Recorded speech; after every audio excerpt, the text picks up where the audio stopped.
ಎಲ್ಲ ವೀಕ್ಷಕರಿಗೂ ಆತ್ಮೀಯವಾದ ಸ್ವಾಗತ. ಇವತ್ತಿನ ವಿಡಿಯೋದಲ್ಲಿ ನಾನು ನಿಮಗೆ ಒಂದು ವಿಶೇಷವಾದ ಮಾಹಿತಿಯೊಂದನ್ನು ನೀಡುತ್ತಿದ್ದೇನೆ. ಮುಸ್ಲಿಂ ಮನೆತನದವರು ಈ ಕ್ಷೇತ್ರಕ್ಕೆ ಬಂದು ದೇವರ ಆಶೀರ್ವಾದ ಪಡೆಯಲು ಅನುಮತಿ ಇರುವಂತಹ ದಕ್ಷಿಣ ಕನ್ನಡದ ಏಕೈಕ ದೇವಸ್ಥಾನ ಹಾಗೂ ಈ ಕ್ಷೇತ್ರದಲ್ಲಿ ನಡೆಯುವ ವಾರ್ಷಿಕ ಉತ್ಸವದಲ್ಲಿ ಈ ಮನೆತನದವರು ಬಂದು ಪ್ರಸಾದ ಸ್ವೀಕರಿಸಿದರೆ ಮಾತ್ರ ಉತ್ಸವಕ್ಕೆ ಪೂರ್ಣ ಫಲ. ಮುಸ್ಲಿಂ ಮನೆತನದವರು ನಿರ್ಮಿಸಿರುವಂತಹ ಒಂದು ಕಾರಣಿಕದ ಹಿಂದೂ ಕ್ಷೇತ್ರದ ಬಗ್ಗೆ ತಿಳಿಸಿಕೊಡುತ್ತೇನೆ. ದಯವಿಟ್ಟು ಈ ವಿಡಿಯೋವನ್ನು ಕೊನೆ ತನಕ ನೋಡಿ ಹಾಗೂ ನಿಮ್ಮ ಅನಿಸಿಕೆಗಳನ್ನು ಕಾಮೆಂಟ್ಸ್ ಮೂಲಕ ನಮಗೆ ತಿಳಿಸಿ.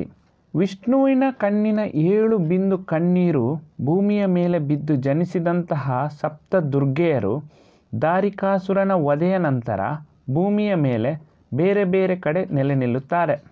ಸಪ್ತ ದುರ್ಗೆಯರಲ್ಲಿ ಒಬ್ಬಳಾದ ದುರ್ಗಾ ಪರಮೇಶ್ವರಿ ನಂದಿನಿ ಹಾಗೂ ಶಾಂಭವಿ ನದಿ ಸಂಗಮವಾಗುವ ಜಾಗದಲ್ಲಿ 5 ಲಿಂಗದ ರೂಪ ಪಡೆದು ಪಂಚಲಿಂಗ ರೂಪಿಯಾಗಿ ನೆಲೆ ನಿಲ್ಲುತ್ತಾಳೆ.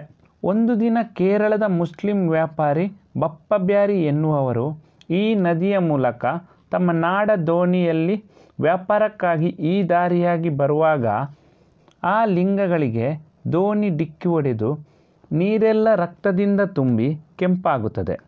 ಇದರಿಂದ ಹೆದರಿದ ಬಪ್ಪಬ್ಯಾರಿ ತಮ್ಮ ದೇವರಿಗೆ ಭಕ್ತಿಯಿಂದ ಪ್ರಾರ್ಥನೆ ಸಲ್ಲಿಸಿ ನಡೆದ ಘಟನೆಗೆ ಹೆದರಿ ಚಿಂತಾಕ್ರಾಂತರಾಗಿ ನಿದ್ರಿಸುತ್ತಾರೆ.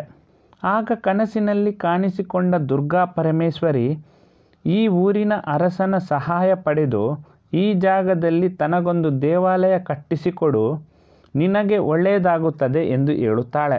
ಹೀಗೆ ಮುಲ್ಕಿಯ ಸಾವಂತರಸರ ಸಹಾಯದಿಂದ ದೇವಾಲಯದ ಗರ್ಭಗುಡಿಯ ಖರ್ಚೆಲ್ಲ ಬಪ್ಪಬ್ಯಾರಿ ಭರಿಸುತ್ತಾರೆ.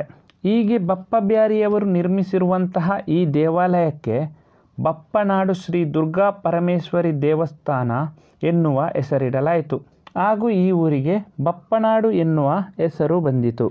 ಕ್ಷೇತ್ರದಲ್ಲಿ ನಡೆಯುವ ವಾರ್ಷಿಕ ಉತ್ಸವದಲ್ಲಿ ನಾನಾ ಧರ್ಮದವರು ಭಾಗವಹಿಸುವುದು ಈ ಕ್ಷೇತ್ರದ ವಿಶೇಷ.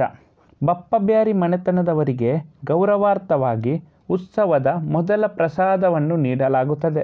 ಸುಮಾರು 900 ವರ್ಷಗಳಷ್ಟು ಹಳೆಯದಾದ ಈ ಕ್ಷೇತ್ರ ಇರುವುದಾದರೂ ಎಲ್ಲಿ ಎನ್ನುವ ಪ್ರಶ್ನೆಗೆ ಉತ್ತರ ದಕ್ಷಿಣ ಕನ್ನಡ ಜಿಲ್ಲೆಯ ಮಂಗಳೂರಿನಿಂದ ಸುಮಾರು 31 ಕಿಲೋಮೀಟರ್ ದೂರದಲ್ಲಿರುವ ಮುಲ್ಕಿಯ ಬಪ್ಪನಾಡು ಎನ್ನುವಂತಹ ಊರಿನಲ್ಲಿದೆ. ಈ ಮಾಹಿತಿ ನಿಮಗೆ ಇಷ್ಟವಾದಲ್ಲಿ ದಯವಿಟ್ಟು ಈ ವಿಡಿಯೋವನ್ನು ಲೈಕ್ ಮಾಡಿ.